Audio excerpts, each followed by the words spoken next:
मित्रों, ये तो सभी जानते हैं कि शनिदेव सूर्यदेव के पुत्र हैं। अब इसके पीछे की वजह जानने के लिए बने रहें वीडियो के अंत तक, और ऐसी सभी वीडियोस देखते रहने के लिए हमारे चैनल द डिवाइन टेल्स के मेंबर जरूर बने। मित्रों, बता दें कि भगवान शंकर ने ही शनिदेव को न्याय का देवता घोषित किया था, और अपने पक्षपात रहित न्याय के चलते ही उन्हें न्याय के देवता के तौर पर पूजा जाने लगा। ऐसा माना जाता है कि शनिदेव हर किसी को उसके पाप और बुरे कर्म का दंड देते ही हैं। ऐसे में आइए अब मिलकर ये जानते हैं कि शनिदेव के पिता सूर्यदेव ने उन्हें अपना पुत्र मानने से मना क्यों कर दिया। तो मित्रों, सूर्यदेव की पत्नी का नाम देवी संध्या था। शनि का जन्म सूर्यदेव की पत्नी संध्या की छाया के गर्भ से हुआ। जानकारी के लिए बता दें कि सूर्यदेव स्वयं देवताओं की माता अदिति और महर्षि कश्यप के पुत्र हैं। माता छाया के कठोर तप के बाद शनिदेव का जन्म ज्येष्ठ मास की अमावस्या को सौराष्ट्र के श्रृंगापुर में हुआ। बता दें कि देवी संध्या ने अपनी छाया की उत्पत्ति की और उसे सूर्यदेव के साथ साथ उनके पुत्रों की देखभाल करने को कहा, क्योंकि देवी संध्या अपने पति सूर्यदेव के तेज को सहन नहीं कर पा रही थी।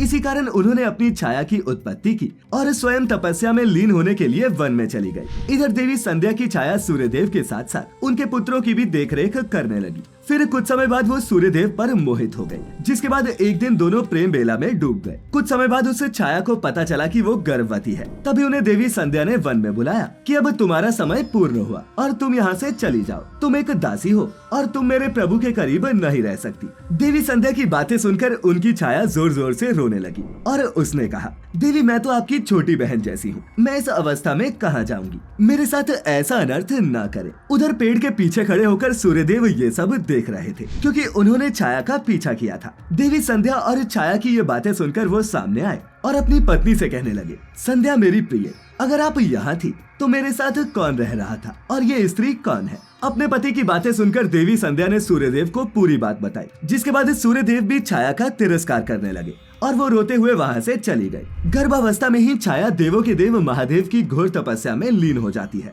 और फिर कुछ वर्षों बाद भगवान शिव छाया की भक्ति से प्रसन्न होकर माता छाया को वरदान देते हैं। अब चूंकि वो भोलेनाथ की भक्ति में लीन थी, इसीलिए वो अपने स्वास्थ्य का सही से ध्यान नहीं रख पाई।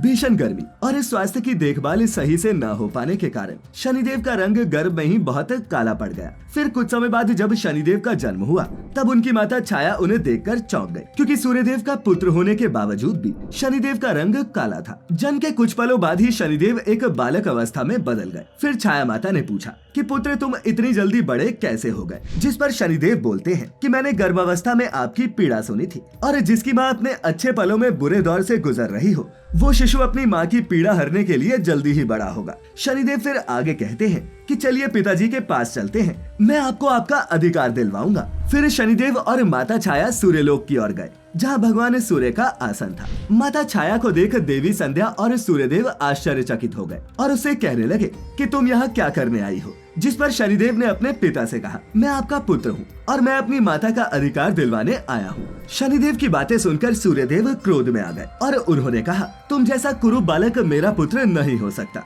न जाने तुम्हारी माता ने किसके साथ रिश्ता बनाया, जिसका परिणाम तुम हो। मैं तुम्हें अपना पुत्र नहीं मानता। माता छाया सूर्यदेव की बातों पर रोने लगती है और कहती है, हे देव, आप ऐसा लांछन मेरे ऊपर न लगाएं। मैंने आपसे पूरे मन से प्रेम किया, आपकी सेवा की, जिसका ये परिणाम है। मेरे चरित्र को यूं तार तार न करे। ये सब देखने के बाद शनिदेव ने अपना प्रकोप दिखाना शुरू किया, जिससे सूर्यदेव के साथ साथ पूरा सूर्यलोक अंधकार में डूब गया। उनका क्रोध इतना बढ़ चुका था कि उनके चलते पूरी पृथ्वी पर ही अंधेरा हो गया। फिर माता छाया ने उनका क्रोध शांत करवाया और कहा कि पुत्र, ऐसा मत करो, वो तुम्हारे पिता हैं, तुम्हें उनसे ऐसे बातें नहीं करनी चाहिए। अपने क्रोध पर काबू पाओ। इससे पूरी धरती पर हाहाकार मच गया है। अपनी माता की बातें सुनकर शनिदेव ने अपने क्रोध को काबू में किया, जिसके बाद धरती पर पुनः सूर्यदेव की किरणें पड़ने लगी। ये सब देखने के बाद भगवान सूर्यदेव समझ गए कि उनका ये पुत्र कितना शक्तिशाली है। फिर उन्होंने अपनी प्रियसी छाया से कहा, हे देवी, मैं आपको अपनी पत्नी के रूप में स्वीकार करता हूँ। मैंने आपसे जो भी कहा उसके लिए मुझे माफ कर दें। इसके बाद देवी संध्या ने भी माता छाया से माफी मांगी। उन्होंने कहा, मेरे कटु शब्दों ने तुम्हारा हृदय छलनी किया होगा, इसीलिए मैं अपनी भूलें स्वीकार करती हूँ। इसके बाद सूर्यदेव शनि को हृदय से लगाते हैं और उनसे भी क्षमा मांगते हैं। वो कहते हैं, पुत्र, मैं सबसे बड़ा दोषी तुम्हारा हूँ। मैंने अपने ही पुत्र के बारे में बुरी बातें कही।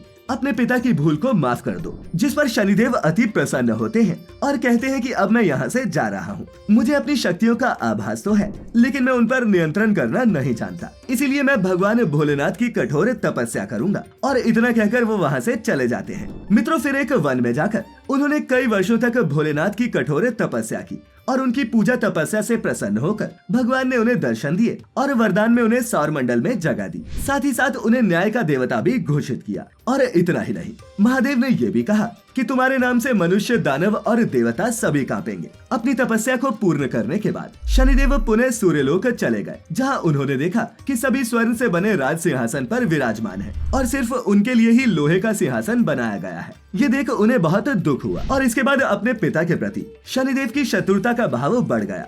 वो वहाँ से चले गए और फिर कुछ समय बाद उनका विवाह दामिनी नाम की कन्या से हुआ, जिसकी साक्षी केवल उनकी माता छाया बनी थी। तो मित्रों, कुछ इस तरह शनिदेव अपने पिता के सामने क्षमतावान बने और अपनी माता को उनका अधिकार दिलवाया। वैसे बता दें कि सूर्यदेव ने उनके साथ ऐसा दुर्व्यवहार इसलिए किया क्योंकि ये सब आदिदेव शंकर जी की इच्छा थी। उन्होंने ही ये लीला रची ताकि शनिदेव सारी मोहमाया और बंधनों से स्वतंत्र रहें और किसी भी प्राणी के प्रति उचित ढंग से ही कदम उठाएं। तो मित्रों, आज हमने मिलकर जाना कि सूर्यदेव ने क्यों नहीं अपनाया था अपने ही पुत्र शनिदेव को। अगर यहाँ दी गई जानकारी आपको पसंद आई हो तो इस वीडियो को अपने मित्रों, रिश्तेदारों के साथ भी जरूर साझा करें और ऐसी सभी धार्मिक और आध्यात्मिक कथाओं के लिए जुड़े रहे द डिवाइन टेल्स परिवार के साथ। और हाँ, अब आप हमारी वीडियोस फेसबुक पर भी देख सकते हैं, जिसके लिए लाइक करना होगा आपको हमारा पेज द डिवाइन टेल्स। तो फिलहाल आज के लिए बस इतना ही। अब इजाजत दें। आपका बहुत बहुत शुक्रिया।